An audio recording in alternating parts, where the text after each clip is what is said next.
Aloha and welcome in. I know. Sorry guys, it's been a little bit of a gap. We told you guys what we didn't realize was when we got back from Vegas, going into the Super Bowl. As you guys know, I was a little under the weather. I caught COVID 2.0, 3.0, and all the way up to 7.0, I think. But anyway, we'll be reviewing the Super Bowl. Let me just start by saying, first of all, guys, congratulations to everybody that followed us. We went 3-0 in the Super Bowl with a lot of little extras here and there. If you, again, listen to us from the beginning, follow us, take our advice. We're not just here to tell you, like all the other shows, we're not just here to tell you what side to pick or what parlay to put in or what player prop to do. We kind of give you an explanation. We kind of reason it out. Like we said, we're here for sports betting, but with common sense. We're adding that factor into it. But more so, we're teaching you some how-tos.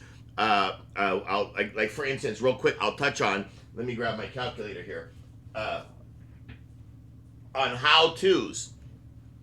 A regular parlay, really quickly, a regular parlay, let's go with a let's go with a 4-team. Let's make it simple. Let's go with a 4-team parlay, right? So a 4-team parlay in most settings, platforms, whatever, whether you're with MGM, FanDuel, DraftKings, and some of them you shop around because some of them will give you incentives or little add-ons. There's two factors in generally when you're making a bet. Yeah, the odds, right? Like, so in a parlay, right, with 14 parlay, what we're talking about, you're going to get about 10-1.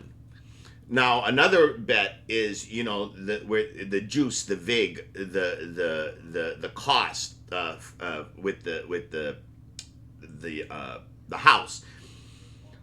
What ultimately the theory is that they don't want to be on a side. They want the number to be such that, let's take Seattle and Patriots because they just played.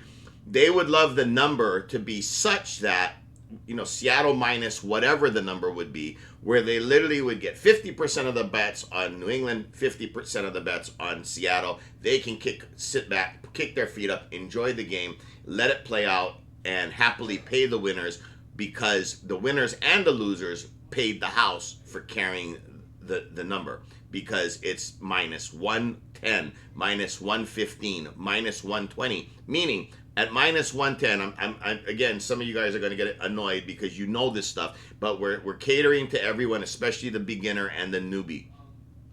So at 110, you have to lay $110 to win or get back that 100. So it's a 10% vig, if you will, right?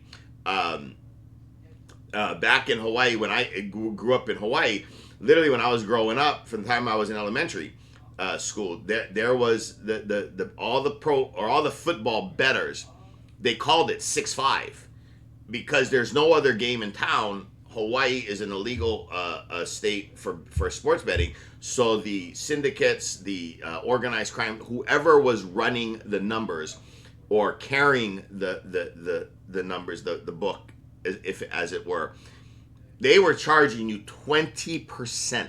That is nuts. It's unsustainable when you're paying that price on a regular basis. So no matter what, that's going to be the floor for what you're paying to lay a bet. I mean, you'd have to be the luckiest son of a bitch of all time, seriously, because at 20%, with Vegas and all the competition now, you can get it under 10%. You can get it at minus 105 a lot of times. A lot of times you can get it at, even I think, don't quote me on this, but I think the Westgate, which is a really fair sports book, and they're always looking to get the public interest in their doors. The coin flip, I believe, was literally minus 101 or something really low, something to that nature, so that all they cared about was people betting on both sides. And, as long as they're about 50-50, give or take, they don't really, and of course they limit those actions. You're not going to get somebody walks through the doors, especially an unknown, and they're not going to accept a $2 million bet on the coin flip without doing a little investigation first. And who is this guy? Where is he from? Why is he betting this? Because they like anybody else, they have risk management, and they know that these are games of chance, which a dirty ref, a player on the take, something unknown to everybody, but breaking, like, oh, the quarterback's not going to play because he just twisted his ankle coming out of the tunnel. That kind of stuff is massive, and so they're going to make sure that they know all the unknown variables before they book a bet like that. So anyway, I got off the rails there. Sorry about that. But anyway, so we went 3-0. Back to the start of this, we went 3-0 in the Super Bowl. I want to take you back because in the AFC and NFC championships, we really killed it as well. We told you Denver. It wasn't a strong pick on Denver, but we told you we liked Denver, and that game, no matter what side you were on, was a butt squeezer, right? But we had Denver, and then we in the NFC Championship, which again, a lot of it because we are from the Northwest, we are here, we know where to plug in to get a lot of extra information that we're not as plugged in to getting on 31 other teams, but on the Seahawks specifically. And we try to take our hearts out of it. We are homers to the team, but when it comes to money, like earlier in the season, you guys know we bet against the Seahawks to our demise in one weekend. But so we don't always just bet with them blindly. But in the NFC Championship, we basically had, and especially for the insiders, the people that direct line to us, and again, that will be open and available to everyone next year, going in after the draft, going into spring training, the preseason and all that. We're going to be posting a number where you're going to be able to call us directly and get on board and become one of our direct clients, so that we will literally talk you through anything and everything that you need for any given weekend as a subscriber. Back to the NFC Championship. So we nailed, and we showed the receipts. We showed the proof, right? We nailed Jake Bobo catching a touchdown pass in the NFC Championship. If I'm off the top of my head, I remember it was, I believe, plus 2,700.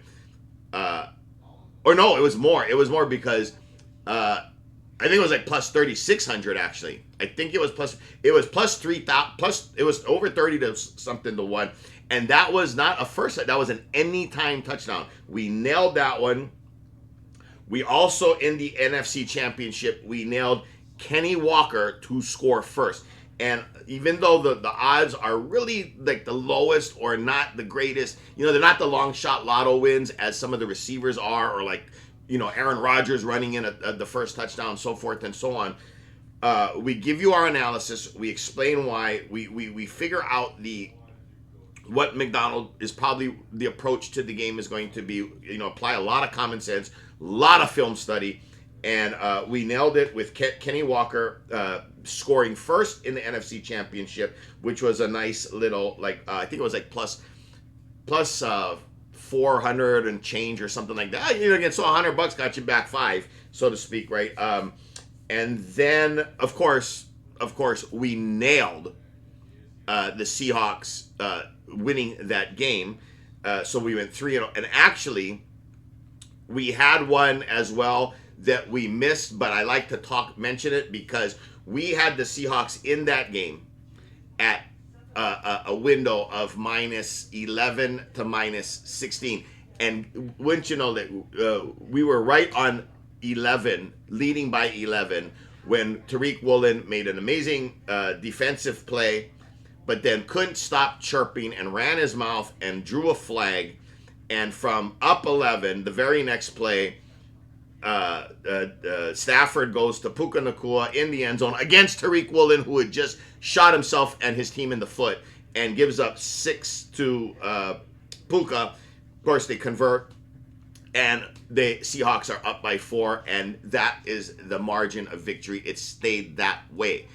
But had Tariq Woolen not shot his mouth off and not been a dinganut in the moment after making a good play or a great play for his team, he literally costed his team. He almost costed his team the Super Bowl with that whole domino effect. That was, I'm telling you, it was. You listen and talk to any experts, and they will tell you that game. Well, and go back to the Week 16 Thursday night game. But the Rams and the Seahawks were the best 2 teams. And the margins of victory are so razor thin, as players, pundits, coaches, everyone will tell you. You really have to understand NFL football to understand how close, how minuscule the margins. Earl Thomas from the LOB and Cam Chancellor used to champion a thing back in the heyday in 2014 when we won the first Super Bowl, and they went back to back. They literally, it was defend every blade of grass. And to that point, there was a Monday Night Football game where Megatron, the Detroit Lions, they went to Megatron at the 1. I mean, he had the ball.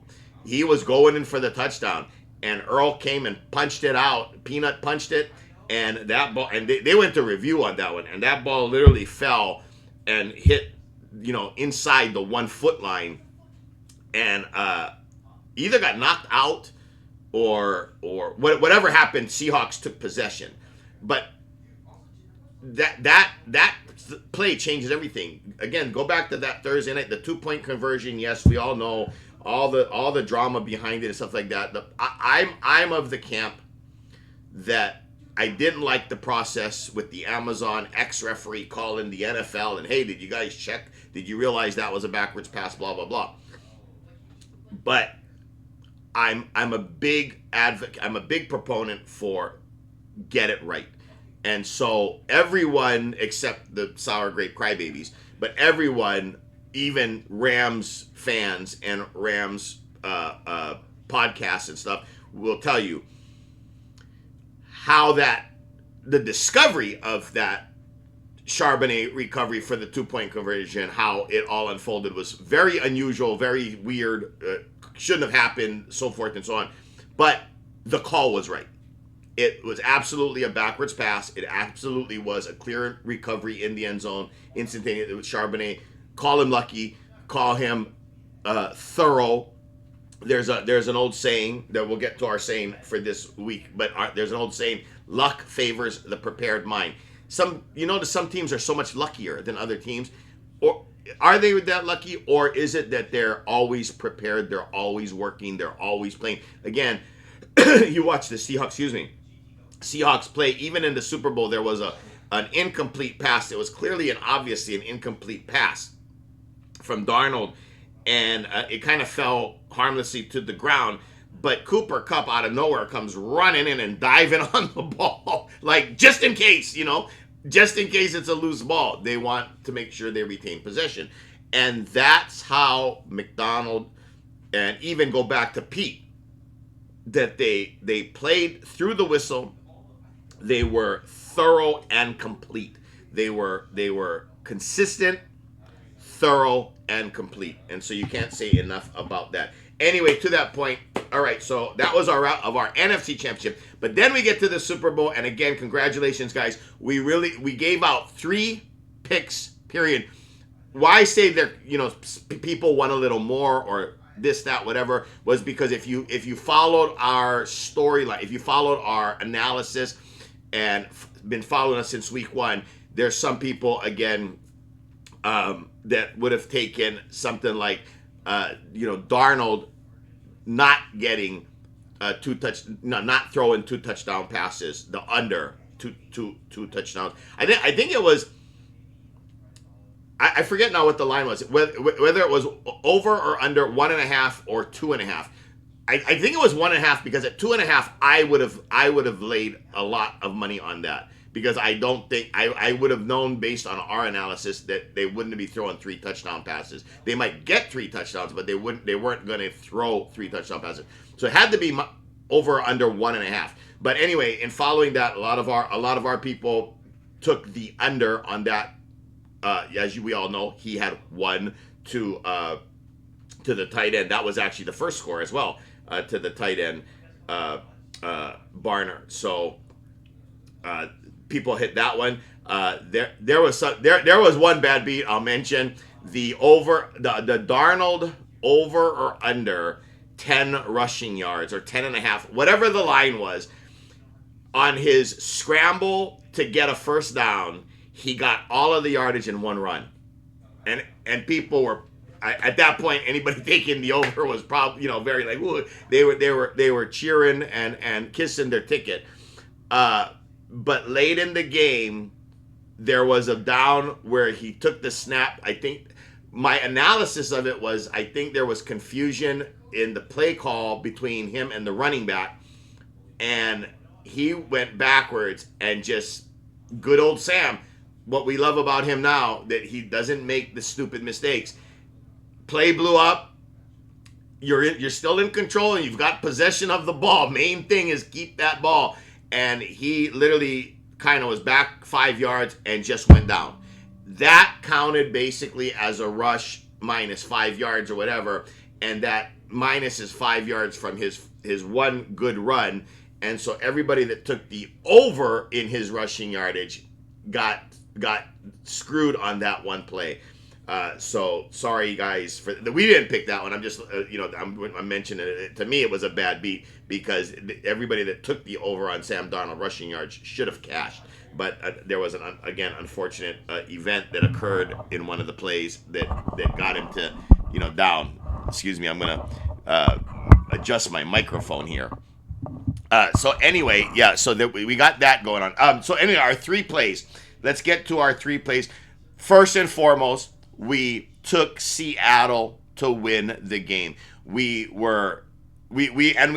said, we stated that this was one of our strongest plays of the year. Not coincidentally because it was the Super Bowl. It has nothing. Some of our biggest plays of the year could be in week 7. You know what I mean?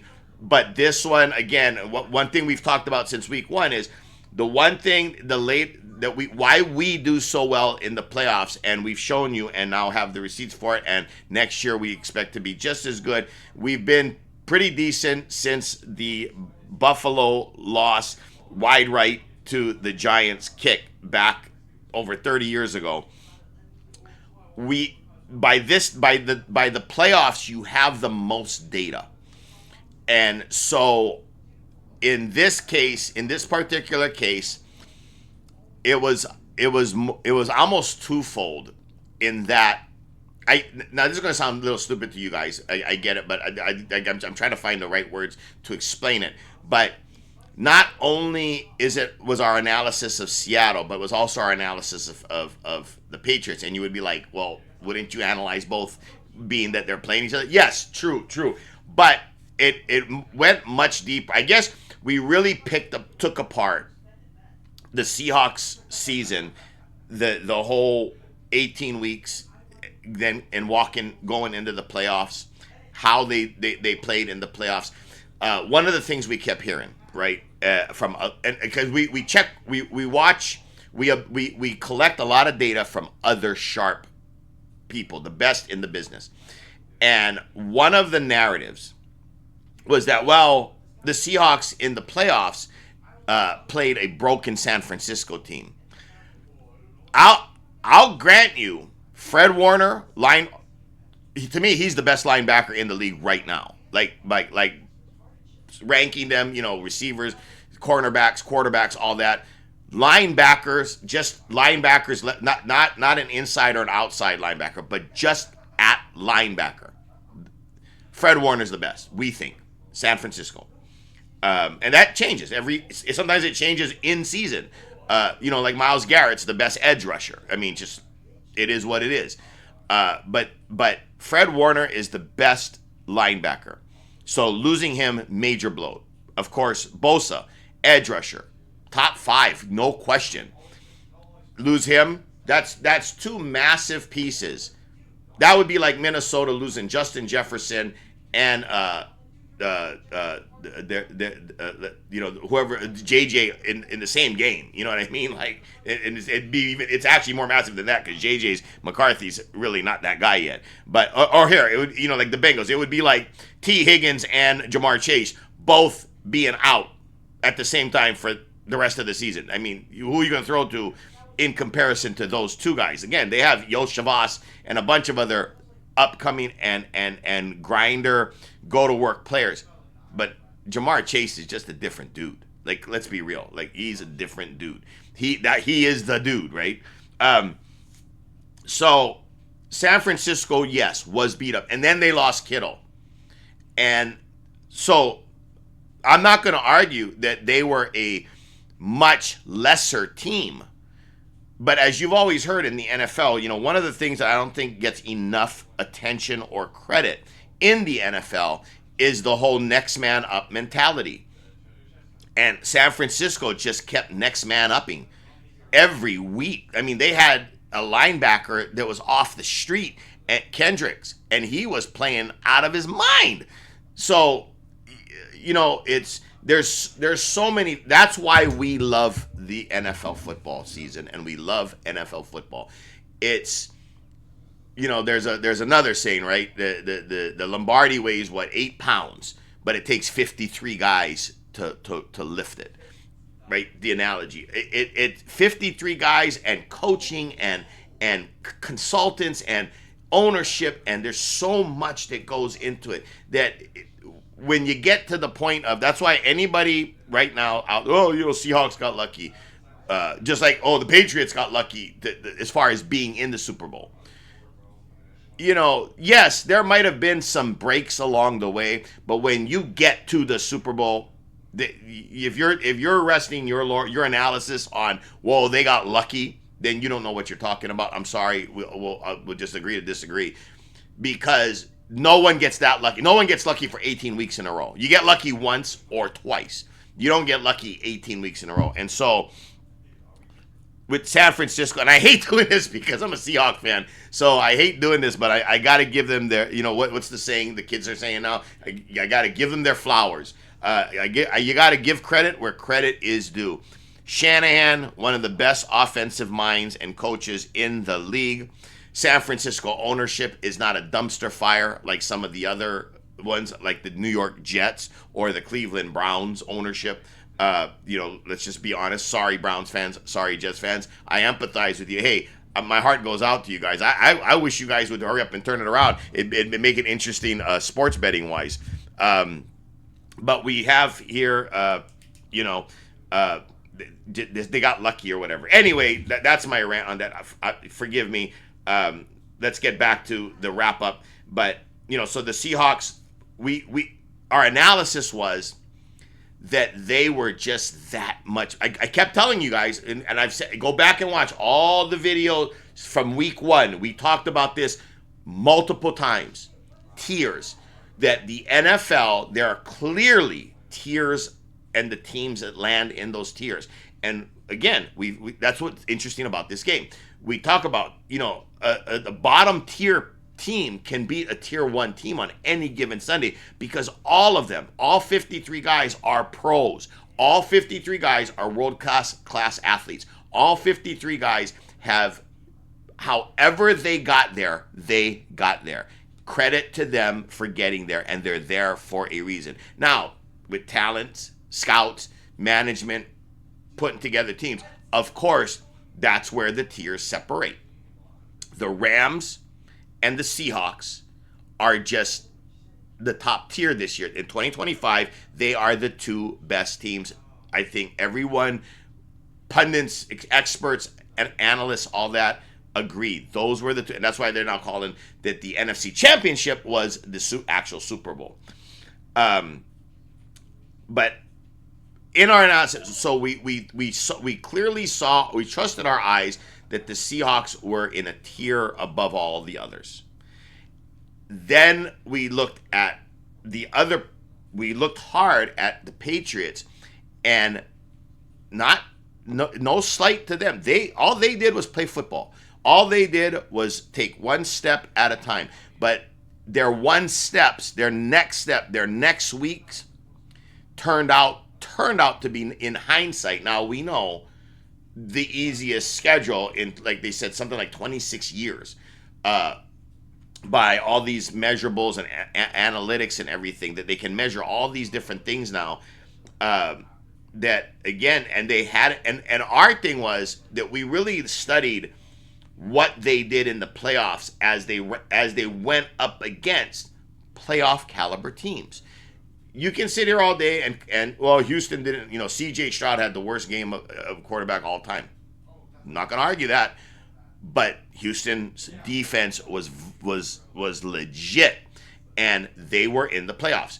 The L.A. Chargers, they no offensive line, but they made it to the playoffs. So these are playoff caliber coaches, playoff caliber teams, playoff caliber players and quarterbacks, and all that goes into it. And what we saw, that you saw as well, but sometimes you need someone else to tell you, is that against the good defenses, not the great defenses like Seattle had, but against really good defense. And I would argue, I'll give you credit where credit is due. You could argue Houston and Seattle would be in a heavyweight fight when it comes defense to defense. You can see all the strengths on both, and very little weakness, if any, on both. I don't know which one I would. If you kind of put together a team and say, okay, give me that guy's defense, but give me that quarterback, and then give me that run. Fantasy football, if you will. But taking a whole team defense, I'll grant you, Houston and Seattle, right there. They little bit different in their approach. Houston definitely has more of the star power with like Will Anderson, but Shahir. All the Petrie in the back end, name recognition, superstars, all that, and they're two edge rusher linebackers, right, and all that. But the Seahawks, where they consistently, their front four, and it wasn't just the specific front four, it was the rotation. So it was 8 guys doing the front four in the rotating in and out. I mean, look at the rookie. What was his name? Hill. But in the Super Bowl, he bull rushed, pushed the inside the guard backwards into May, and tackled the guard and May. And it's like, that was his first sack of the year. He doesn't play every down. He plays like 11 downs in the Super Bowl, I believe. Something like that. Don't quote me on that. I'm not planting a flag on it, but I think it was about that number.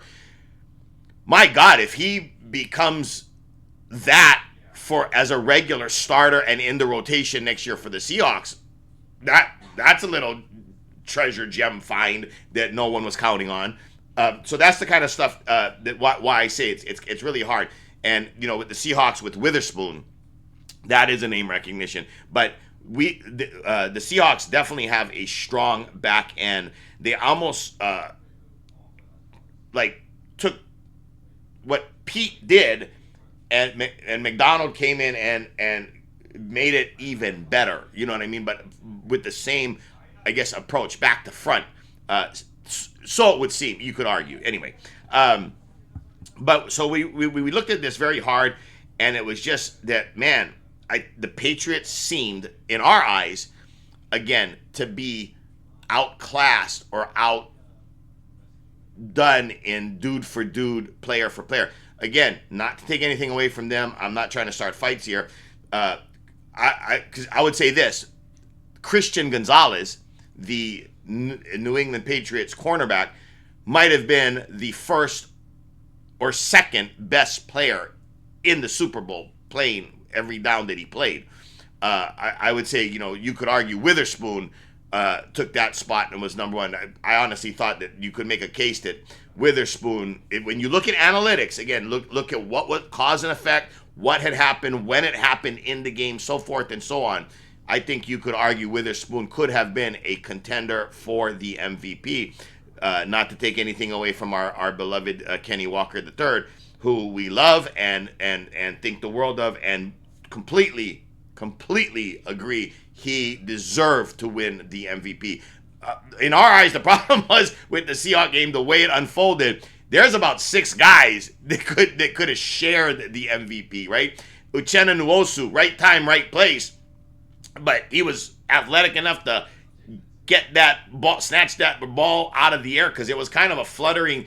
It was more of a strip sack fumble, but it was during a throw, and it was an interception. But he was athletic, grabbed it, and went the other way when the Seahawks really needed that nail in the coffin, because it was starting to get a little like, oh shoot, are we going to have another Patriots moment here?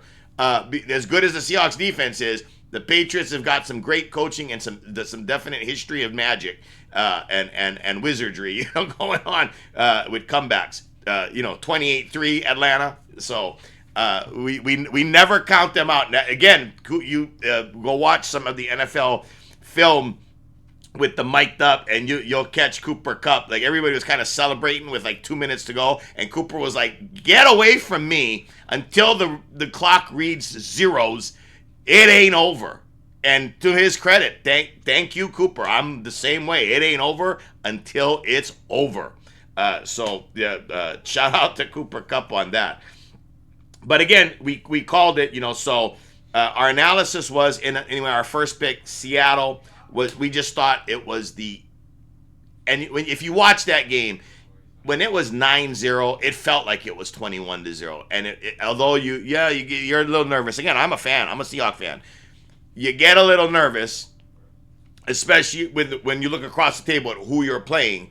If you're playing the Rams and you're playing the Patriots, when you're playing Buffalo with Josh Allen, it ain't over till it's over, right? So, but the game was never in jeopardy. The Seahawks never trailed in that game, right, so to speak. So, not so to speak. Well, they never trailed, but it got close maybe once. You kind of felt when it turned into that 19-7. But again, that's when they just shut it down, right? The defense, just the closers.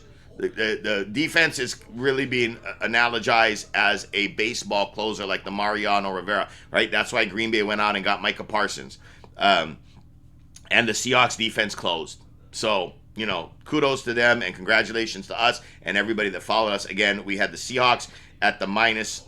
We said 3.5, 4.5, 5.5. Doesn't matter because, and we proved that with our second pick of the Super Bowl, which was Seattle minus 11. Now, again, they won by 16, but we felt, right? We knew. Nobody knows anything except death and taxes. There's no guarantees in this business. But we knew, to the best of our ability, as best you can know, and we believed would be the best word to use. We believe wholeheartedly, and our analysis was Seattle minus 11. And a shortcut to the explanation of that is simply this. The Seahawks with Tariq Woolen did that play and shut it down. And on that fourth down, before he got the flag where Puka then scored the touchdown, which we reviewed a minute ago, the Seahawks late in the fourth quarter were up by 11. We looked at that and went, okay, on any given day, all we know this season, in this moment in time, this window, Rams or Patriots, who's better? If the Rams played the Patriots, who would win that game? We had the Rams winning that game. So we said, look, Seahawks should have won by 11 in the NFC Championship, but because of a guy running his mouth and doing some stupid shit, they won by 4. So we were like, okay, they're going to tighten that stuff up. So late in the game, they should easily be up by 11 because the Patriots are, I'm sorry, again, all due respect, they are not the Rams. They are better on the back end, but everything else except the back end and special teams, the Rams are a much better. Stafford, come on. Stafford's MVP. And although Drake May was second in voting and had a pretty good season and throws the ball beautifully and all his accolades, Stafford knows the who, what, where, when, and why as he walks up to get under center. He already knows before he takes the snap what he's looking at. So we just said, okay, long analysis short. Seahawks should have won by 11 against the Rams. They definitely will then win by 11 or more against the Patriots. And so minus 11, if FanDuel, DraftKings, Caesars, if in Vegas, we go to our two great sports books that we love, the Westgate and Circa. Circa's our number one because we are Hawaii style aloha people, and we stay at the California Hotel. Shout out to the Cal. They always take care of us. But the Cal is a walk across the street. So we love to be in the Kama'aina and Hawaii people, surrounded by the aloha at the California Hotel and Casino, downtown Las Vegas. And they have the main street, which is connected. You can walk across, kind of. Good eateries and all that. Great gaming and all that. They've got a keno room. They've got a wonderful sports book. But walk across the street, and there's Circa, one of the best sports books in Las Vegas. And so, anyway, why I bring all that up, all the sports books. Taking Seattle minus 11, we found the average to be at plus 550 or 5.5 to 1 odds. So we took that one. And so, again, if you bet 100, you got back your 100 plus another 550. So you took in 650 in total. Not a bad bet, right? That one. And again, Seattle minus the 4.5 was the average. At the juice or vig was minus 110, so you laid 550 to win 500 and take a total back of 1,050 on that. It was kind of where we were at on both of those. We bet a lot more, but again, everybody's different. We talk about your bankroll and all that, but again, 5.5 to 1 odds on that one, and taking Seattle as well. So in general, our feeling was, what we thought a lot of you would do is, because we loved at Seattle minus 11, why would you bother minus 110 at the stated line of 4.5? Go ahead and take the 11 and get the 550, right? For those of you who were maybe a little bit more adventurous and might have gone up to 13.5 or 14.5, because they won by 16. 14.5, there was another jump. I think it was like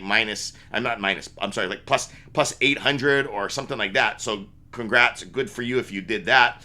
We weren't that brave. We were comfortable with the 11 because we actually thought 18, and just in case a late, make it look good, meaningless touchdown by the Patriots would still get you the 11. That was kind of so we actually thought 18, but you always want to prepare or be ready for that meaningless score, right? We did not have we did not have a total. We did not like the over and under. We felt that there was just too much inconsistency, and the sharps were all over the place. There were sharps on the over, there were sharps on the under. It turned out to be an under game, but we did lean, or our analysis, if you followed us, we did kind of lean towards the Patriots team total under, because we actually thought that it could be a shutout. We talked about that a little bit. We didn't say to bet a shutout because, and again, it's very hard to shut a team out, especially at this level, especially in the Super Bowl. And that's why there's never been one. But they came close until Woolen gave up that first touchdown, and then it was just like, the defense were in the third quarter. You can hear them on the mic'd up. They recognized, like, hey, we could make history here. They started talking about it, but one guy gives up, confusion on his assignment, and he got burned for a touchdown. And then at that point, what did it matter if it was one or two, right? They ended up giving up 2 touchdowns, but the first one was the floodgate, if you will. Finally, our third, and we are the proudest of this bet. We are totally stoked and so happy for everyone that followed this, because especially a lot of our players did the 2-team parlay where they did Seattle minus 11, and Kenny Walker the third, K9 as MVP at plus anywhere from plus 700. We got him at plus 700, but the average going through the week when we gave it out, there were still some plus 900s around depending on where you shop. So a lot of people were able to get 9-1. We'll call it 8-1 kind of the average in that moment and leading up to Sunday. But we got one of the worst numbers with the MGM bet at 7-1 or 7.5-1. I think I forget what our ticket was, and we are absolutely going to show you guys our tickets here. So don't worry about that. But yeah, so we had Kenny, and again, a lot of the people parlayed this Seattle minus 11 and Kenny Walker MVP. That paid out very nicely because that was, I believe, almost a 20-1, if not a 20-1 for those two. If the like FanDuel or DraftKings, whoever you play through, took the bet, like for us, they would not book that bet. Circa wouldn't book it, and MGM Bet wouldn't book it. And nothing against them, I get it and all that, but we just bet those individually. But anyway, some people were lucky to get that through FanDuel or DraftKings, so congratulations to you guys there. Anyway, we 3-0 in the Super Bowl. Can't go wrong with that. Very happy. We had an amazing run at the end here from the playoffs. If you followed us through the playoffs, you are absolutely way up. Our season, we had a winning season. Yet again, congratulations to everyone. And next year, we just hope to get bigger, better, and more efficient. And this was our first year, so we've learned some things. And our approach next year to get the information out, be as early as we can be, and be a little bit more consistent. All that. Let me get to the quote of the week, if you will, this week.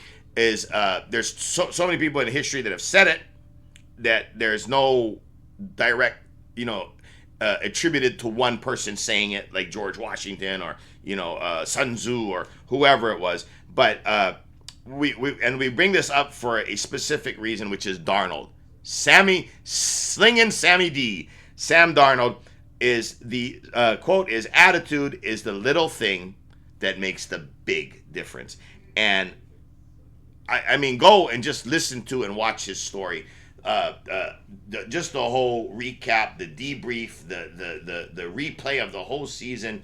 Go back to his days at the Jets where he was seeing ghosts. The poor guy. Again, he was 20 years old, and overwhelmed, super talented, and just went to the worst organization in dumpster fire, right? But rather than fold. Rather than blame other people for what arguably was not his fault, he just took it all in. He went with the whatever doesn't kill you makes you stronger mantra. Moved over to Carolina, where, again, if you go back to his last 6 games in Carolina, where he was 4-2, every game that he started, where, because then from Carolina at the end of that, he chose to take a massive pay cut, go to San Francisco, where he could learn from a Shanahan, and knew he was going to be a backup, and was happy to be there, and happy to learn, and happy to be getting paid whatever he was getting paid to play a kid's game, but learn and get better and hone his craft. And so, tip of the cap to you, Sam. Attitude, the little thing that makes a big difference. As I was saying, if you go back to his last 6 games in Carolina, he is the most winningest quarterback in the NFL right now, bar none. Josh Allen, Patrick Mahomes, before Patrick, and Patrick got kind of injured on his last game, the last game of the season, so it's all things being taken into account. But Lamar Jackson, for some of the people who think Lamar is so great, and so forth. Joe Burrow. You've got Harbaugh over there with Herbert coaching, you've got a Super Bowl MVP and Jalen Hurts. Some people don't think Jalen's really a great pocket passer. Whether that is true or not, look at the names. Look at some of these quarterbacks. And Darnold is statistically and by grade better than all of them. He is the best since that, from if you go back to over 2 seasons ago and through the Minnesota Vikings. And that's why when he came to Seattle, it's funny that so many people were like, oh, well, they didn't look at the 14 games he won and how he won those games going away. Everybody looked at the one game, the Detroit game, and, well, 2 games, actually. The Detroit game in the final game of the season where they were playing for the number 1 seed and the overall and all that, and Denver beat them soundly because the defense got to Sam. Again, this is a team sport. If Sam had a line that would have held up for him, maybe he would have completed a couple of passes to Justin Jefferson. And we're talking about, because Detroit did not blow them out. It was a low-scoring game. It was like 17-3 or 17-6 or something. But that game was still gettable for Darnold and Minnesota late in the third quarter. So, but people love to focus on. We listen to Cowherd a lot, and he very, very knowledgeable, very wise person. Colin Cowherd. If you guys don't listen to Colin Cowherd, you're doing yourselves a disservice, because he is a must listen for us every week. Every minute of everything he has to say, we take his stuff into account before we do anything, because he just is so full of great takes and insightful, or very, very, very intelligent insights.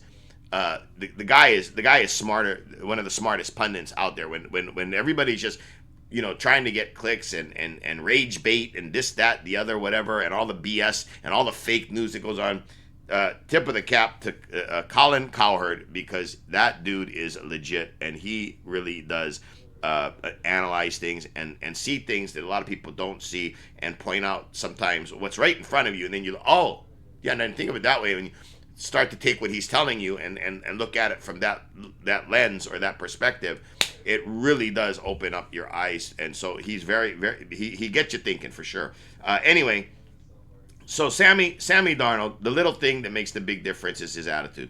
And even when he won the Super Bowl, he could have taken shots and did like the Baker Mayfield thing with his ex-coach there in Cleveland, now with Atlanta and stuff, where he took a little shot at the coach about how whatever is or isn't true, and we'll never know. We're not in the locker room with these guys, whatever. But all Darnold had to say was basically that he was thankful for the opportunity, and that he had learned so much, and that he was thankful that they took a chance on him. And what he went through there made him who he is now. So again, perspective, mindset, and the way the way you look at things, and how you great that you use some of this stuff as inspiration, and that fodder they call, to inspire you to go out there and dominate, like Tom Brady always talked about, that he wanted to make the 31 other teams that passed on him basically, right, that he wanted to make them pay, right, for passing on him, and that he was taken so late, and so forth and so on.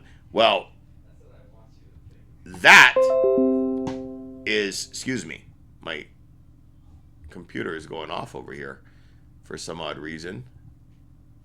But his attitude, and you can see why, and that's why when you talk to people around the NFL and all the digging we can find and do all the reporting and everything, you can't find a person, a player that played with him, with Darnold.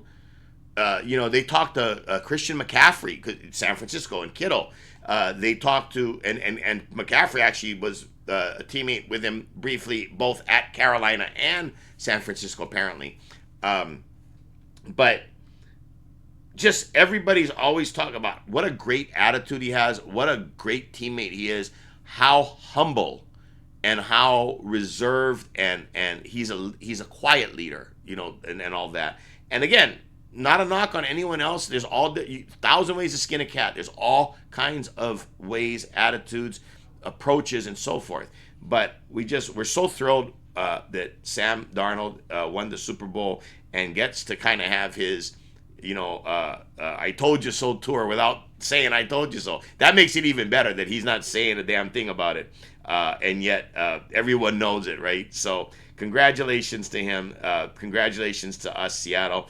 And congratulations to everybody that followed us to go 3-0 in the Super Bowl. And we're so looking forward to next year already. We are so jacked up for next year. I'll tell you, it's going into this offseason here, we're already ramped up. So what we're going to do, we'll tell you guys now, again, and like and subscribe. Comment, if you will, please. Say anything you want. You can pick apart our analysis. You can pick us apart, but be respectful towards each other. But like and subscribe, comment. It's free. Smash that like button. And again, when you subscribe, anytime we release content, you'll on your iPad, your phone, you'll get notified, so you won't miss anything. And again, we appreciate you guys. However you're watching us, whether you're listening to us or watching us on the YouTube or both. Hey, we ask you, listen to us while you're doing the dishes or mowing the lawn or taking a shower or whatever. Just keep us playing, keep us rolling. You can listen to my beautiful voice, and we can talk sports. But anyway, going into the off season, going into here, we are going to be off for a couple of weeks here as we ramp up, and we are going to be back weekly once the draft commences. There's a lot of information that we are going to be collecting. There's a lot of homework to do. We like to know not just the numbers and, sharps versus squares. We like to analyze as well the difference makers, the playmakers, the ones that can disrupt or upset a game plan. Like Myles Garrett, whether you like him or hate him, he is a disruptor that you better plan for, or he could help the end result, right? He can impact the number, as they say. Obviously, that's why it's such a quarterback-driven league. The quarterback is the one who's going to impact the outcome the most. That on a general basis, day to day, week to week, all things being equal. But you've got these guys, man, and this draft is really interesting. We are really excited about it because we like everybody else thinks and knows, Mendoza's going to go to the Raiders. There is, a less than 1% chance, but possibilities. There's some theory talk about, could the Jets maybe move up? And if the Raiders aren't really sold that Mendoza's the guy, maybe they do. If there's enough of an offer, 2 firsts, swapping out this, that, and maybe like a player, the Jets got, that great running back, and they've got the wide receiver. So you got two impact players, 2 what would be first round draft choices in any draft, in their running back and their wide receiver. And so the Jets, in theory, might have enough to, tantalize or maybe, make the Raiders consider. Cleveland's always, you never know what Cleveland's going to do. So if they do something, and they put together some kind of a package, you never know. Like, again, look what the crazy things they've done over the years. And again, along those lines, one of the things that we keep watching for and we keep considering in the back of our minds is, like, let's, take a look at you've got the backup coming out of Green Bay. You've got the backup coming out, because he did so well when Purdy was out in San Francisco. You've got Deshaun Watson, maybe healthy not coming back, but healthy, being healthy enough to play the position. We don't think there's a lot of validity behind that, but you never know. and especially with Cleveland. And so there are 4 or 5. Daniel Jones, is Indianapolis going to re-sign him and for a long term? Were they happy enough with what he brought to the table? As Indianapolis is one of those teams. I'll go off here on a little thing. They had a good record. They were making waves. They were raising eyebrows. But as we watch them, especially because they beat our Denver Broncos in the early, like week 1, 2, or 3, with the Bronco touched the center on a 60-yard field goal, which they missed, and a flag came in, and it was a redo, and then that was a 45-yarder, and Indy walk-off win with the field goal, a 45-yard field goal against Denver. And because we were pissed about that, because we had Denver, because we had, you guys know, we had the ticket for Denver and Seattle to meet in the Super Bowl for a really big payday. So every win matters when you have that kind of a ticket. And it was early. But anyway, with Indianapolis, when we watched their games, yes, they were winning, but we were never convinced. Like there was something about them that it's like, like Max Crosby's the dude, okay? Max Crosby, you watch him take a few snaps, you just knew the football, but you're like, oh my God, who's that guy? He's a disruptor. He's a difference maker. He's an every down dude that you better know every down where he's at and have a plan. And I mean, even at 70%, like if he's like hobbled or not feeling good, or he's still the alpha in the room, right? Of the 22 guys on the field in that moment, he is the dude. And,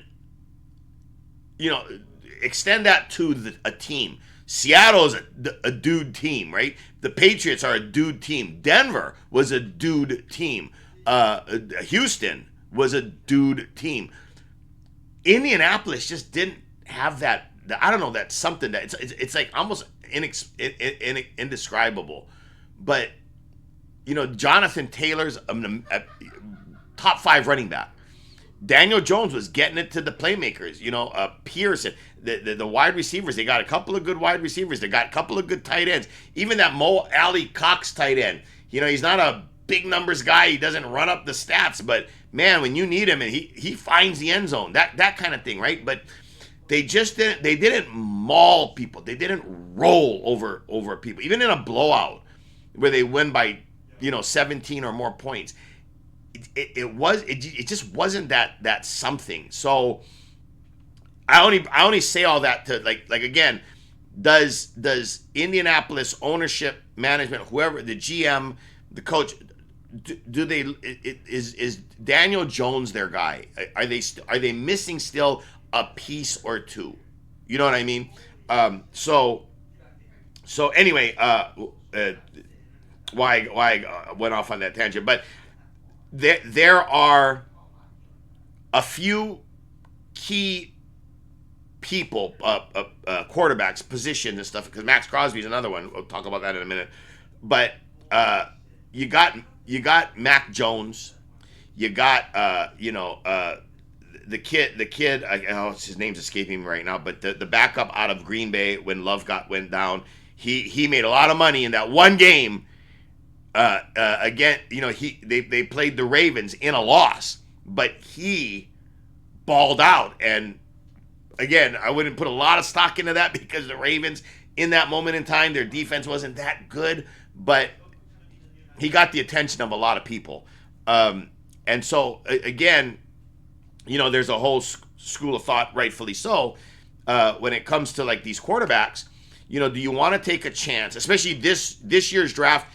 Everyone knows the quarterback position is very weak. You've got Mendoza, you've got the kid. Again, these names are escaping me off the top of my head. I've got so much stuff going on in my head. Sorry, but the Miami University quarterback that was just in the national championship. He's coming out. Chambliss from Ole Miss. He won his appeal, so he'll get to stay at Ole Miss for one more year, which makes him super intriguing. He's already Trinidad Chambliss. If you guys don't know, go watch his game against Georgia in the playoffs. My God, this kid, he can play, and he is that X factor. He is that special, that something special. He has got an arm. He's mobile. He makes good decisions. He's a little. I don't think I'm a small guy, so everybody 6 feet to me is big. But he's only 6'1". Now, I know that there are cases of guys growing another inch or two up until they're 25. So does he have a chance to maybe get another inch or two? Sure. But let's say for a moment that he doesn't grow another millimeter. They have him listed at 6'1". A lot of the experts are the trend, the pendulum, if you will, has swung back because of Drake May, because, Caleb Williams is supposedly 6'1", but he's thick and he's a different 6'1", but he's a big 6'1", and he's durable and all that. But anyway, the pendulum is strong because of Josh Allen, because of Drake May, because of Sam Darnold. The pendulum is really swung back to a lot of the GMs and coaches and whoever are making the decisions for their pieces on their chessboards. I know that the desire is for the 6'4" or better, right? So again, see over the top, right, and all that. Tom Brady and all that. And there's a lot of data suggesting that the Russell Wilsons and Drew Breeses they're the exception to the rule. But the taller, the bigger, the better, right? But anyway, Carson Beck, Miami U quarterback. Sorry, Carson Beck. But it's a weak quarterback draft class. You've got Ty Simpson out of Alabama. A lot of people are actually thinking he is actually the most complete NFL ready guy right now. But Fernando Mendoza just has that much higher ceiling. But if you're talking floor, Ty Simpson is the best floor supposedly. We'll get into it. Come April, come the combine. So that's another thing. I'll tell you guys. We hope to be on once a week, starting with the combine, to kind of give you guys kind of a cliff notes on everything or we see going on and anything that's important, any major breaking news thing. Some guy runs the fastest 40 time, that kind of stuff. Keep you guys in the loop and up to date in the know. Again, we shout out. We're not backed by anyone. We're not sponsored by anyone yet, hopefully. But no, we don't have any sponsors. So everything we say is pure and from ourselves and our hearts and our minds. And I'm telling you guys, when it comes to Colin Cowherd, if you guys have the time, listen. I prefer you listen to me first. but if I had to pick one guy to listen to just day in and day out, year round, for all my sports info takes and needs and whatnot, he's my guy. I mean, he is the most complete because he's the most truthful. He's the most insightful. He actually breaks it down. He doesn't let his even though maybe his emotion does get involved in some aspects, but when he puts out to us, here are the facts. Here's what's going on here. He takes it from a fair view, and there's a lot of common sense in his takes. So we really like that about him. But we do digest a lot of data, not just from Cowherd. There's a lot of different. Again, we spend 80 hours a week absorbing all this and sifting through all this stuff for those of you who don't have the time. And hopefully, if you only have an hour or two, we thank you guys for giving us that hour or two for all of the data and information to acquire. So we hope that we get better at it. We hope that we're doing you a service, and so we appreciate you guys' time and loyalty. And again, we can't thank you guys enough. Aloha and mahalo for that. Again, like and subscribe and leave a comment if you like. So getting to that the combine. We also are entering now this whole, like right now, one of the news stories is Max Crosby, right? Is he going to stay in the Las Vegas, or is he on his way out? There's two schools of thought, and both make sense. Las Vegas is in a rebuild. You can get a lot for him in a rebuild. Las Vegas needs a lot. Yes, everybody's going to need an edge rusher at one point. They need to start foundationally and build out. I think that edge rusher is kind of like more that final piece when you're ready. Like Indianapolis going after Sauce Gardner, they felt like that was the last thing they needed was a lockdown corner, so they went after him. So to that point, Max Crosby should easily get you a couple of ones and some other stuff. Chicago. So I heard today somebody talked about DJ Moore, I think it was, but a receiver, a really good receiver, right? Mendoza's going to need a really good receiver. Moore is a really good receiver. And to get him and 2 ones for Max Crosby, and maybe, so they would swap but they would get extra, a 1 this year, a 1 next year, and maybe like a 3 or a 4, a third round or a fourth round this year. So you get 2 ones this year, next year. You get the player more, the wide receiver, and you get a third rounder or fourth round pick as well, all for Max. Max goes over to Chicago. They instantly become an odds-on favorite to get to the Super Bowl. I'm telling you right now. Look, Caleb Williams is an odds-on favorite, or he is a favorite to win the MVP. Why? Because he's been playing now for 2 years, but you've seen the progression. And even with his low completion rating, he doesn't throw interceptions. He's available. His best ability is availability. He's always available. Then he makes these ridiculous, crazy throws that no one else can make. You guys saw that he had the one throw against the Rams when he was backing up like past midfield, and you thought the play was over. They were doomed, and that was it. The Rams were going to win, and he hits the tight end in the back corner over 2 defenders to take that game into overtime. Mind-blowing. But the week before that, he hit his receiver where he went over 3 Green Bay and under a Green Bay defender. So surrounded by 4 defenders, he gets the ball to his guy for a breakdown play that turns into a key, first down, and they go on to win that game. I mean, the kid just does amazing things, and you can't give him enough credit and accolades. But so he's a favorite. I think he's an emotional favorite. I do see value in him being the MVP, but the season is so long. We talk about really quick. I'll jump ahead where early odds and early bets for the NFL season. Let me just, guys, pump the brakes. Way too early. It's way too early. You've got the draft coming. You've got injuries always looming. You've got trades, free agency. Come on, man, as they say in the NFL. So we'll leave that at that. It's way too early to be betting the NFL anything earlies. So like we'll get you guys there when we see good value, when we see a good bet, we'll let you know and get the bankroll out. But Max Crosby, we've heard Chicago's got a very valid path to taking Crosby if Raiders are going to give him up.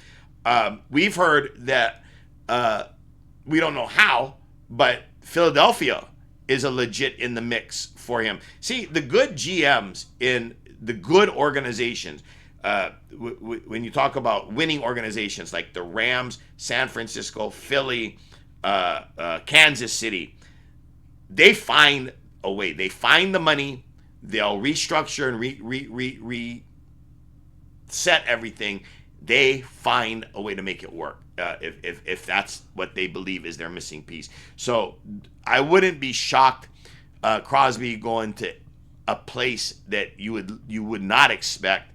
I pray he does not go to the Rams, because that is going to be a Seahawk problem for a while. I pray that he does go to the Seahawks. I pray that John finds a way, John Schneider, the GM, finds a way to bring Max Crosby to Seattle. That would be a effing amazing. But I'm not holding my breath. I'm one of these guys, when it comes to stuff like that, news like that, I sit back, I find it all interesting. I'm like everybody else, I love to think what would it be like to win the lotto, right? How would I spend, what would it be like to have Max Crosby as a Seahawk? It's a wonderful exercise in daydreaming, but I won't react to it until it happens, because what's the point? One, we have no control over it, and two, he's going to end up where he ends up. But it's fun to discuss, though, for sure. But it definitely would create a back-to-back opportunity if he would stay healthy. With Max Crosby's history, it's encouraging because he stays healthy. Again, many landing spots. But from what we hear, what we see, what we read, reporting and all that, the Seahawks are definitely a legitimate landing point. Not a high percentage one, but they are in the discussion as a realistic possibility. It's not a pipe dream. Like they could land him, and for many reasons. I honestly think it would be very interesting, and I would love to see it happen. Again, I'm rooting for back-to-back with the Seahawks so we could create our own dynasty. But I love the game of football, and I love great players and good people. Josh Allen is one of the great players of our time, and he's from all accounts I can tell, everything you can watch, dig up, and find, and everything. He's just he's a good dude. He's a good dude with a good heart and a good soul, and so we root for guys like him, right? Guys like JJ Watt in the past, right? JJ Watt won me over when in an interview he was talking about the effort that he puts forth every play, every down, every Sunday, every game, every practice, because he said when he looks around in the stands, he knows that any one of those tens of thousands of people in the stadium in that moment would absolutely, in the blink of an eye, trade places with him for the fame, for the glory, for the fun, for the experience, for the money. So he owes it to every person in those stands who can't be him, for him to ball out and play every down like it's his last. Because that's the other thing he talked about, that you never know. The end comes, it comes quick. Sometimes it comes uninvited, with injury or whatever. But it comes, and that's it. And so he played and if you look at him and his brothers, both of them, not just TJ, the fullback as well, but when the Watts play, man, they play like their hair's on fire, and every down matters. And God, for what these guys get paid and what but again, it's human nature. It's easy to get tired, be lazy, take a play off, get little, attitude and fed up with this, that, something affecting you outside of the game. There's a million reasons and all that. But that's why even more, I love the Watts for the way they approach their attitudes and the way they play, and it's very inspiring. Guys like them, guys like Darnold. Darnold should have quit. Darnold should have been a sour grape. Darnold should have thrown in the towel and been a pissed off human being, a year or two ago, right? But instead, he kept his great attitude, his little thing that made the big difference, and he won a Super Bowl. And so we love these stories of guys like that. So anyway, so Max Crosby is definitely a hot take because, again, guy's a disruptor. He is a closer. Any team that gets him that's a championship caliber or contender, they immediately become a favorite, like what Micah Parsons did with Green Bay. If he doesn't get hurt, who knows where Green Bay ends up this year? That's a whole argue. You can argue that till the cows come home. But again, Micah Parsons, when he went there, the betting market told you what they thought, and they thought Green Bay became an instant favorite. So again, Max Crosby, interesting story. It's going to get spicier. Again, that's why we're going to be here for you guys weekly. The editor, the son, Jomo, he is going to teach me over the next few weeks how to post myself so that I don't need to rely on him so heavily where if I've got a hot take on something, a quick 20-minute that I want to put out, we can start adding to our content and put out little quick shorts, because I won't need him to, because he's still in college, and we want to make sure that his college and his studies come first. He does this as a side gig to help me out. So anyway, so we'll get to that. But he's going to help me and teach me how to do this stuff, and so hopefully we'll have the weekly.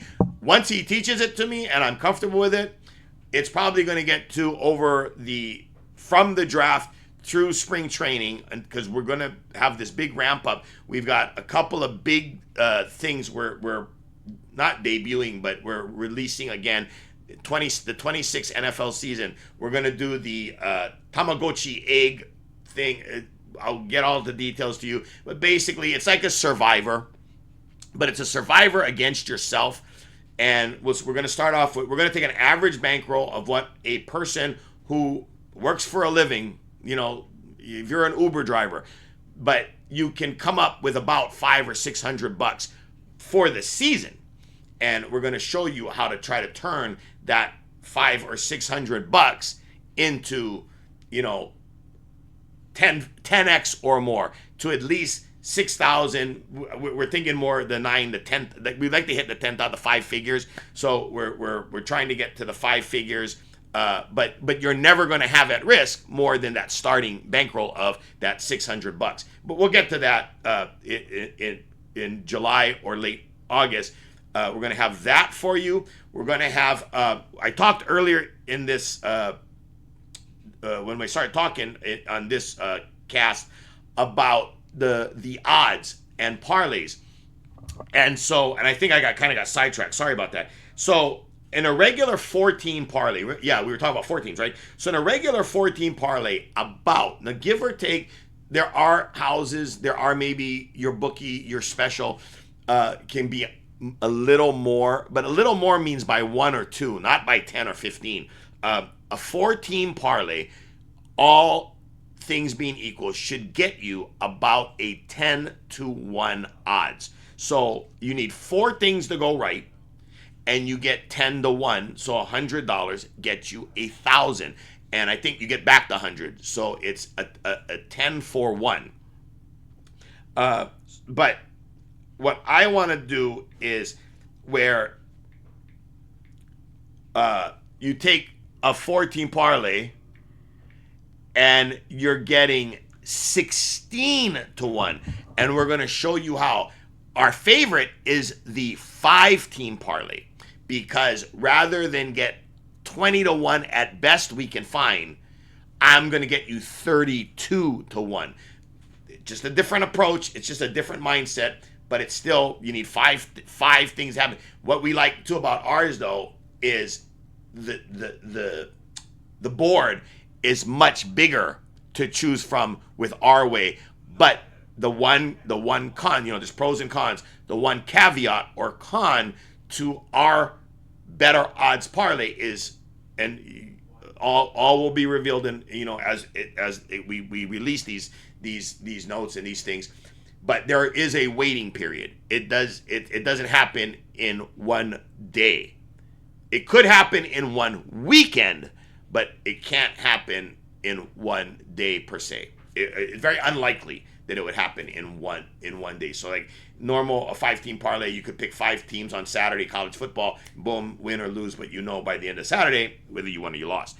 Our thing, it might take a little bit longer than the one day. So again, I'll take the big odds over the one day, not a problem. But we're excited about that. We've got the egg survivor approach. We call it the Tamagotchi. The survivor approach to turning a $600 bankroll into 5 figures. We've got the huge odds parlays that we're going to unveil on you guys.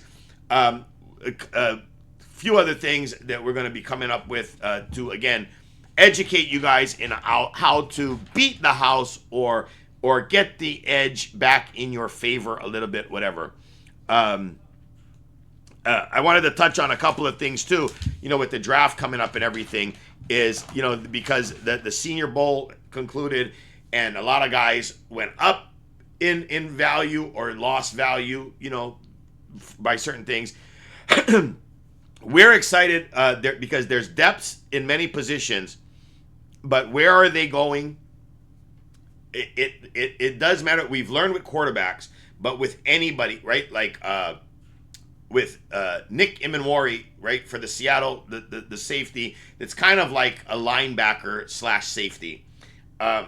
He came literally to the perfect place, the right place, to maximize his talents and utilize him with the scheme that McDonald has or is trying to accomplish, and culture.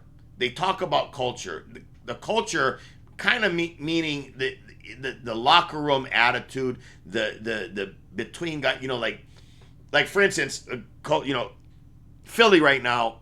Again, I'm taking what everybody else sees and hears out of the news, so I'm not picking on anybody specifically. I have nothing against Philly. I think Philly's a great team. I love Philly.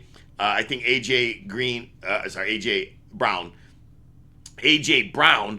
Green used to play for Cincinnati years ago.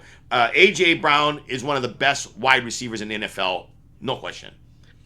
But there's been a lot of stories and a lot of fluff, data, whatever you want to call it, this year over he's been unhappy about not getting the ball enough, and is he? They use the term one of the divas, the locker room divas, and so forth and so on. What is or isn't happening? What's true or not? Does he get along with Jalen Hurts? All that you don't really know, but something's happening because of the drop off. The performances that he had, some of the drop balls he had in key moments, in key games this year, all that going on and everything.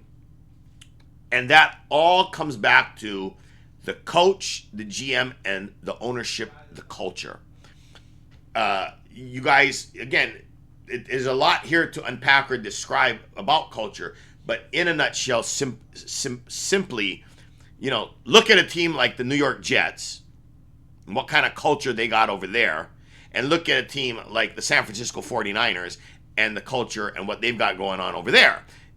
You absolutely can see instantly what I'm talking about. That with all the injuries and all the uphills and all the roadblocks and all the hurdles and all the things that they could have easily folded and quit, San Francisco just kept rising up to the challenge and rising above it, and they kept over accomplishing. They kept overachieving.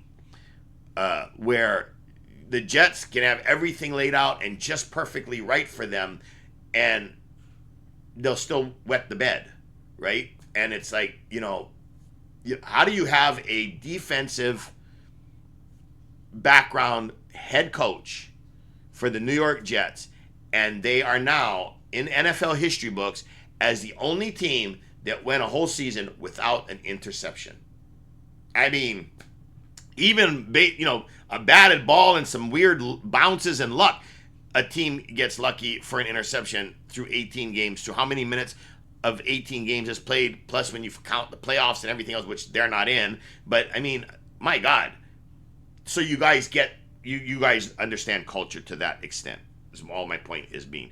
I'm going to get killed for saying this. I know I'm going to get killed for saying this. Seattle, by the numbers, analytically. Again, I'm getting this from not just one, Cowherd from Fox, ESPN, and a couple of other podcasts and stuff that I've heard through since the Super Bowl has concluded. Analytically, Seattle is a top 5 team all time.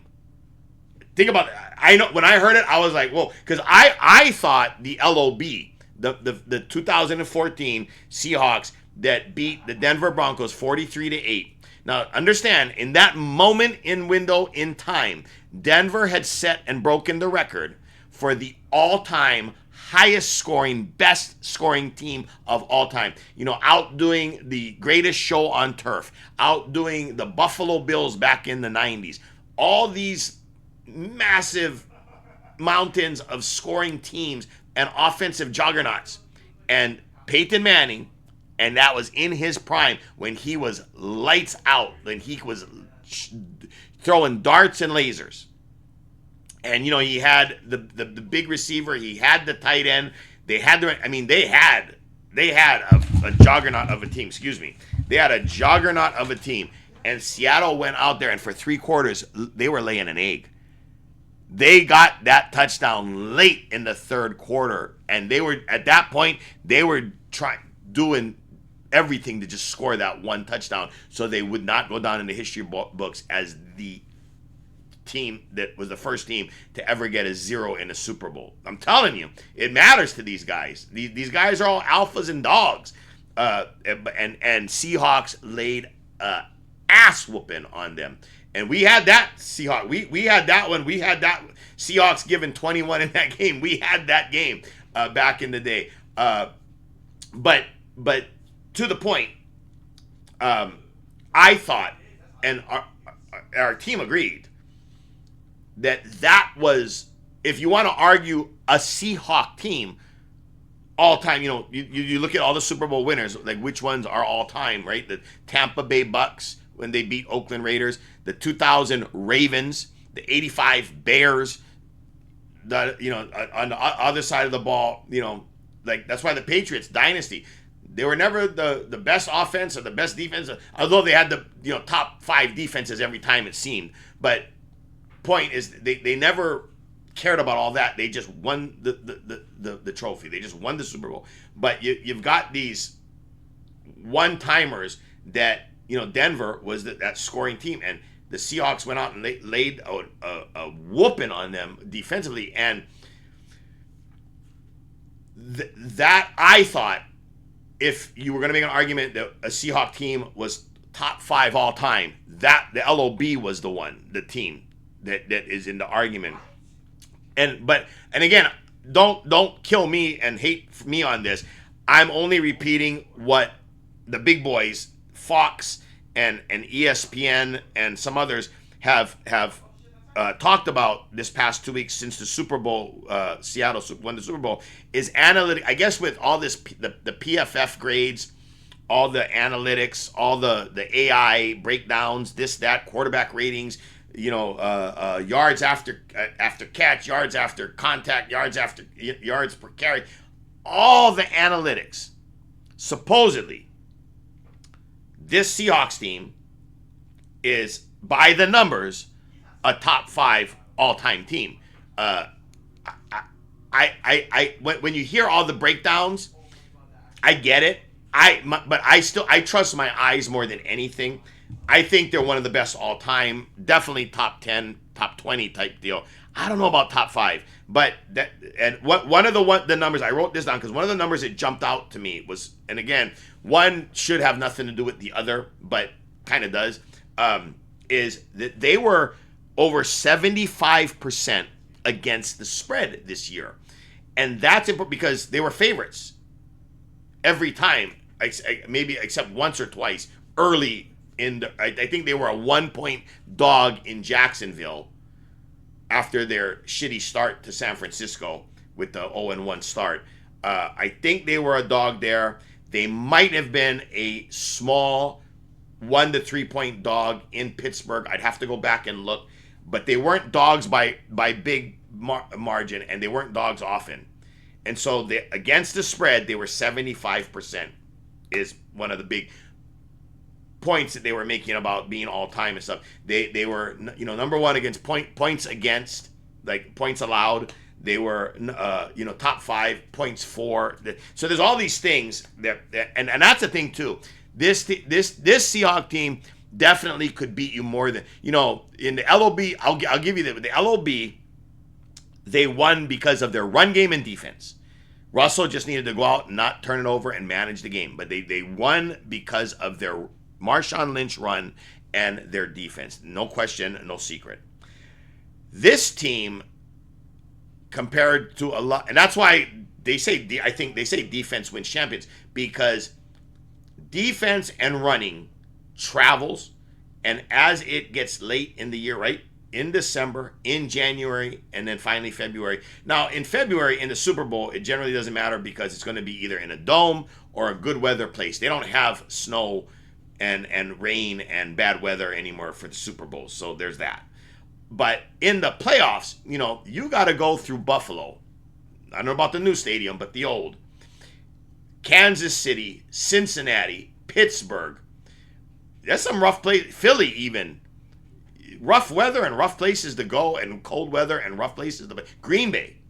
They're always Seattle with the 12s, and it doesn't snow here often, but it's wet and it's rainy, and it's a really cold, wet to your bone cold, that it's almost as cold in a sense as being in like Green Bay, not in terms of freezing, but in the uncomfortableness and your fingers, that your hands losing the feeling, the players not being dialed in and honed, because of the outside factors. So anyway, there again, I wanted to mention it because when I heard it, it kind of shocked me. So I know there's some pissed off people on the other side here when I'm telling you this, but apparently, analytically, this Seattle Seahawks Super Bowl 60 winners analytically are top 5 all time. Just repeating what was been told to me. Okay, we'll get more into it. You guys want to leave a comment, and we can get more into it over the next coming months. But I think that we're moving on now with the Seahawks won the Super Bowl, irregardless of what you think. And now we're going into the draft, and we're turning our attention towards already 2026. But anyway, I've got here about credibility evaluations in the draft coming up as well. Credibility is huge, and one of the guys we subscribe to and listen to very closely is Todd McShay. So, and shout out to him, Todd McShay, very informed, very plugged in, very smart guy. Him along with Colin Cowherd, and there's another guy we love watch 3 and Out with oh gosh, are you kidding me? His name's gonna on the tip of my tongue here, and now I'm gonna forget. Oh my god, I'm so embarrassed because he's one of my favorite to listen to. Let me look him up real quick right here. Oh my god, I'm so embarrassed right now that I'm forgetting because this dude, I love listening to him so much. He falls under the umbrella of the Cowherd, I guess it's the Action Network or something. But in any event, he falls under the umbrella of Colin Cowherd. And to that point, I love these guys now. This guy specifically even more, because now you can watch him on Netflix. So a lot of you don't have the time for it. I don't.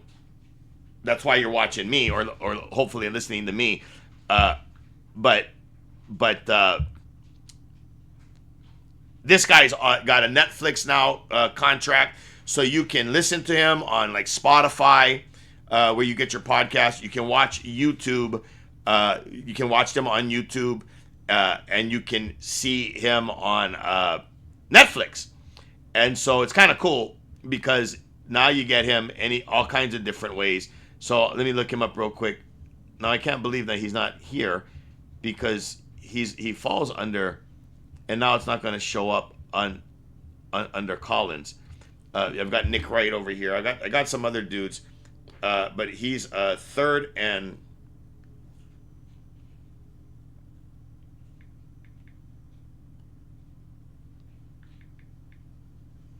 third out. Okay, so here we go. John Middlecoff. Oh my gosh, I am so embarrassed because I love this.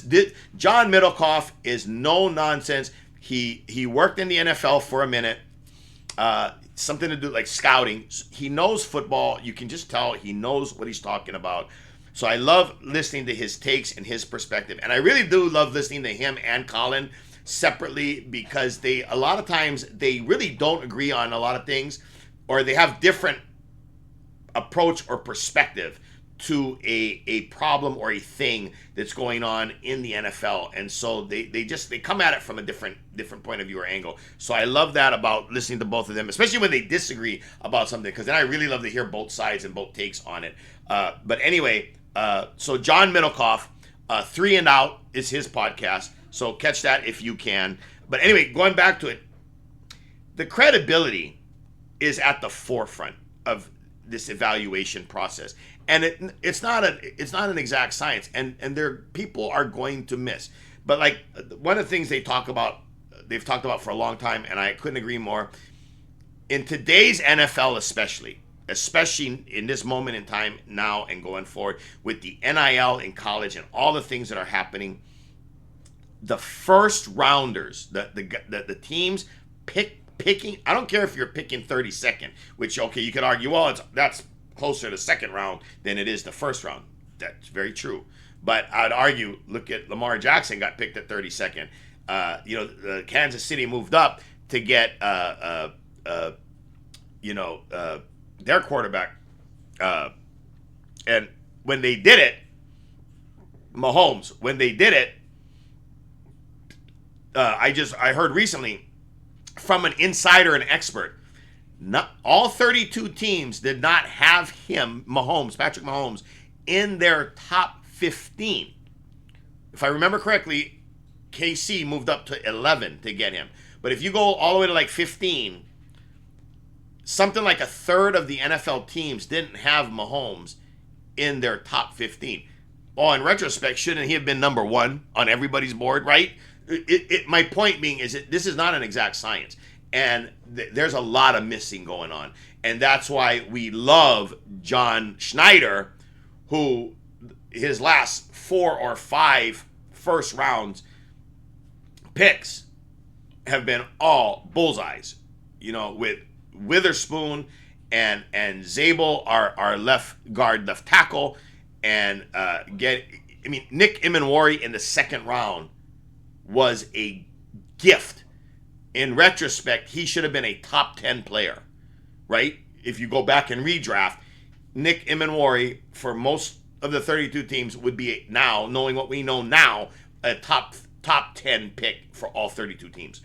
Devon Witherspoon, our cornerback, shutdown corner, top 5, with cornerbacks being what they are, probably top 5 on everybody's draft board in retrospect, right? Was what he should have been. So I only bring this up because I've got a lot of different data, places, sources that we go to, a lot of data we sift through. Even places like other betting, other handicappers and whatnot.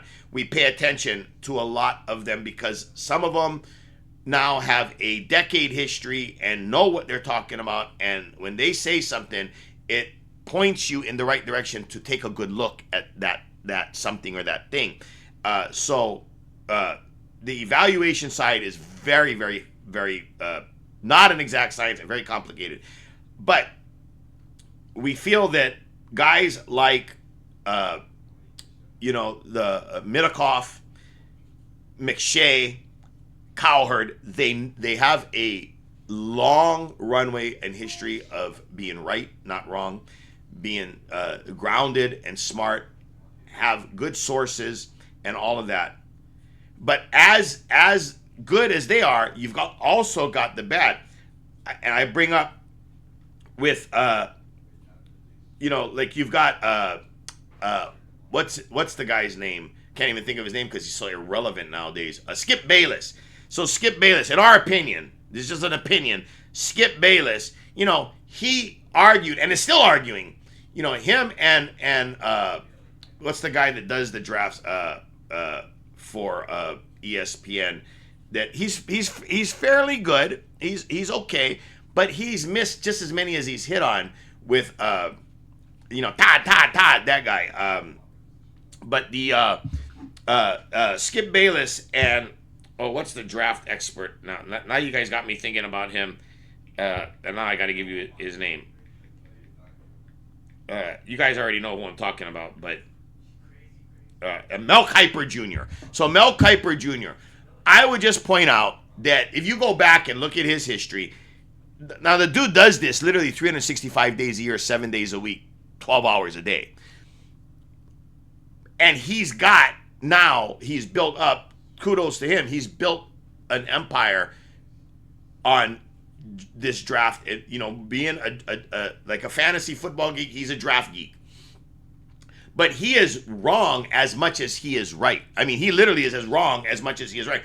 I like him for one thing, to get the overview, to get the facts. Okay, the guy played in 8 games this year. He was injured in last year for 2 games. He had the 3rd most sacks on the team. He'll give you the expert take on stuff, right? But the problem is he's wrong as he is right most of the time. And here's what I guess where I'm going with this when it comes to credibility and evaluation expertise. Guys like Skip Bayless, to me, he's just a joke and a wash-up. But I mean, still bigger than me. Still got millions of dollars for all the BS he's slung to the walls over the past decades. So he's been lucky in life. But how does anybody listen to this guy and take anything he says seriously anymore when he was pounding the table that Shedeur Sanders should have been the 1st overall, or at worst, because Travis Hunter deserved being going first, the 2nd overall pick the year in Shedeur's last year's draft. And Mel Kiper with the whole woke, virtue signaling thing, which they were alluding, both of them alluded to how racist it was. And watch the tape. Dude just cannot play. He is not a 1st rounder, let alone a 1st overall pick. He's, in my estimation, will not be playing as a starter by the end of 2026's season. He's not that good, and he has too many bad habits, makes too many mistakes. But hey, I mean, again, him looking at me, laughing at me because he's getting paid millions of dollars and he's arrived. He made it to the NFL. I didn't. So, you can take that with what you want. But again, as pundits, as we're evaluating, as we're putting our necks out, as we're telling you something that we forecasting or analyzing, or whatever, we think that this guy is going to be an absolute lock and starter and game changer when he's drafted 4th overall and goes to this team, whatever. You want people who know what they're talking about and they're rooted in reality, but they have a long history of being right and a good foundation. And so Cowherd, McShay, and Middlecoff, those are guys you would listen to. On the betting side of things, there's a guy, some known affectionately as Stuckey. Guy, he's wrong a lot, but you know what? Dude is a next level thinker when it comes to handicapping. And I would consider him as sharp as it gets when it comes to Vegas. He had, for instance, he kind of liked the Patriots in the Super Bowl. Everybody gets it wrong. Nobody's 100%. But I absolutely do not look at any game, any matchup, or any pick I'm thinking about doing weekly without checking to see what Stuckey's take on that game is. When he has no take, okay. But if he has a take and it bucks what my belief is of that game, it makes me pause. That's how much credibility I give a guy like Stuckey. So again, it's just one of those things. We'll get to it all, but as the draft closes in, we're going to want to do weekly and get it to where once I'm comfortable with this, we'll get it to a bi-weekly, a 2-a-week type of deal, so we can keep you guys informed and in touch. And for those of you who are fortunate enough, lucky enough, and feel that we are deserving of your business, we will have the direct line to the what do you want to call it? Clientele. We're going to have about 50 that we'll take on as a responsibility, where we are going to do our weekly picks, where you can be have a paid subscription, and we will talk to you directly. You will have a phone number to call, and we can either text or call and go through this with you guys on a weekly basis. So we're excited about that. I would be remiss if I didn't mention the Seahawks are now officially up for sale. The going, I guess, comp or rate, if you will. So there's like these three numbers so like everybody thinks there's going to be like a $6 to $7 billion value, but whenever one of these things, there are only 32 of them, right?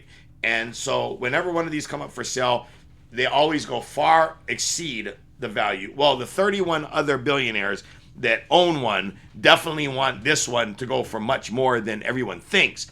And so there's a lot of hoopla and fodder, if you will, a lot of hype, or I wouldn't go as far as calling it fake news, but I think it's like overhyping and overvaluation of it. But people like Florio over at NBC is claiming that the number being floating around is somewhere between 9 and could get as high as $11 billion. We'll see. They have to sell it. Paul Allen's estate, the sister has to sell to fund all of the charities and foundations he wants to continue to give to after his death in perpetuity. He was a big philanthropist, and his sister as well. So lucky, good for her that she's got her second ring. I don't know I don't know what her finances look like. I would wonder if there's a way she can't buy it and retain possession. But one thing that they did, all the experts did say, and that's no joke, and especially is true when it comes to the Seahawks, is this is not a fixer-upper. This is a turnkey organization. You literally buy the team and then figure out where your parking spot is, where your private elevator is to your suite, and go up there and let things run the way they've been running, because everyone seems to know their jobs and what to do. You've got Schneider. You've got the current Super Bowl champs. Everybody's on their cheap, or I hate to use the word cheap, but they're discounted contracts from Sam Darnold to all the rookies in the back, like Witherspoon and Imanwari, and for some of the veterans like DeMarcus Lawrence. I think that he's kind of if he plays again next year, I think there's more than enough there to see that he could. I could also see where he calls it a career. I could see where an argument where again, I'm not saying this is what's going to happen. I'm not rooting for this. I'm just looking at all angles. I could see where the Seahawks move on from him and plug, because they get somebody in the draft that can play much faster, much stronger, much harder, and much more. Because he's definitely not an every down guy. Big Cat Williams, do we retain him and keep him around for another year? Because one of the things you can't measure, we talk about culture, is these guys' leaderships in the locker room and on the field as field coaches or veteran leadership. So that's so important as well. That's why it's such an interesting game versus even the NBA or the Major League Baseball or soccer and all that. And hockey is, there's so many moving parts. You have 53 guys on the roster. You've got the practice squad. You've got the player unable to perform guys. You've got all these guys on injured and stuff. You're constantly moving shell pieces and chess pieces around on the board. You've got the GM, you've got the coach, you've got the OC, you've got the DC, you've got all these positional specific coaches. There's so many moving parts, and ownership. And when you get ownership tinkering, right, like the Cleveland Browns, ask them how that works out. So again, it's one of those things, everyone has to be on the same page, and it's such an interesting exercise in kind of everybody rowing in the same direction, which is why we love it so much. I want to end with this. We're not big on basketball, but we've done some research for you guys. And we feel that right now, it's after the All-Star break. Tonight, it's Thursday. The games are going to start commencing again in the NBA. Next week, it might be a week late, but I will give it to you guys what we did for college basketball. I don't have it right in front of me right now, but I did want to touch on NBA. Again, if you're lucky enough, if you're privileged enough to have the extra money, we equate it to, like, I kind of do the math. Like, if you were like an Uber driver grinding it out every day, making what an Uber driver makes as a a living, as a career, we feel like you could come up with this much money to lay down your bets. Now, part of it, this is for bet. It should be for entertainment purposes, but there is something to be said about turning it into a little bit of a side hustle. Excuse me, making smart, informed decisions at the right time. And to that point, we wanted to drop a little bit of futures on you guys now that we're past the halfway mark, so to speak. It's past the All-Star game. So we think that in the NBA, there are 3 players that warrant MVP consideration for value. Now, SGA is the odds-on favorite. We understand that. All things being equal, like they say, he's probably going to win it, so forth and so on, all that. What we're looking at is bang for your buck. Some kind of a long shot where you can put a little and get a lot, but there is a realistic opportunity that they could make that run. 3 names jump out to us. We've got the Detroit Pistons, Cade Cunningham, MVP. It's $50. A week's worth of Starbucks coffee, if you will. Cade Cunningham, we like at $50. You'd get about 700 back. He's about a 14 to 1 with the Detroit Pistons. We were listening to Breakdown, and we heard a really good argument as to, if it as things start to unfold and play out, and if he does this, and obviously injuries matter and all that, but because of certain things and happening, he could make a run and solidify himself, and Detroit is absolutely a contender. So Cade Cunningham for $50 to get back, 14 to 1 is a nice value. We also like, maybe no surprise to people, at like 33 to 1, you get or what's well, I don't know if it was that. Actually, I take it back. Don't quote me on that. I'm not sure what I know it was more than 14. It was higher than that. But Victor Wembanyama for the San Antonio Spurs. Again, a week's worth of Starbucks, but $50 on Victor to win a couple of grand. That would, or not a couple of grand, but at least 1,800, I think, or more. I know it was, the odds were higher than Cunningham. I'd have to go back and double check it now. I wrote down the amount, but not what the odds were. Stupid me. But Victor Wembanyama, and we think that coming off of the All-Star game, he's kind of got a little bit of steam and momentum rolling, and he might have a little fire lit now. And then speaking of momentum, Ant Edwards, who won the All-Star MVP, plays for Minnesota. Minnesota is a team I heard them and talked about today where they're really good. They could be good enough. They don't seem to try all the time. Well, that's amazing that if they're that good, that if they just try, they win. And they could make this an interesting run. And they, by the way, are a 33 to 1 right now, which we'll get to in a second. But with that being said, Ant Edwards is like he was either I think at least a 10,000, but I think he was a 20,000. But either way, so I got written down here a $10 bet, a cup of coffee, $10 bet would get you either $1,000 or $2,000 back. Either way, it's $10. And Ant Edwards, not likely, but if he turned on the juice and they made a run and he's the star of that team, MVP. They got 30 games to go, so interesting there. Along those lines, those are the 3 MVPs. Again, 50, 50, and 10 is what we would just. It's just for entertainment and maybe a long shot with valid reasons as to why they could actually bring home the extra money for you. And we'll come back and touch on this if we hit any of them. Believe me. On teams wise, to win the championship, of course, OKC is the best. They are, like a plus 130 or plus 180, whatever, right now to win, because they're the odds-on favorite by a mile. Nobody's even close to them. Denver's the closest from the West at plus 600 or 6 to 1. And so we'll start there. That the way the NBA is rolling right now, it's not about who's like the best, like back in the day with Jordan and the triangle defense and all that and scheme and stuff. It's now much more almost lottery in matchups.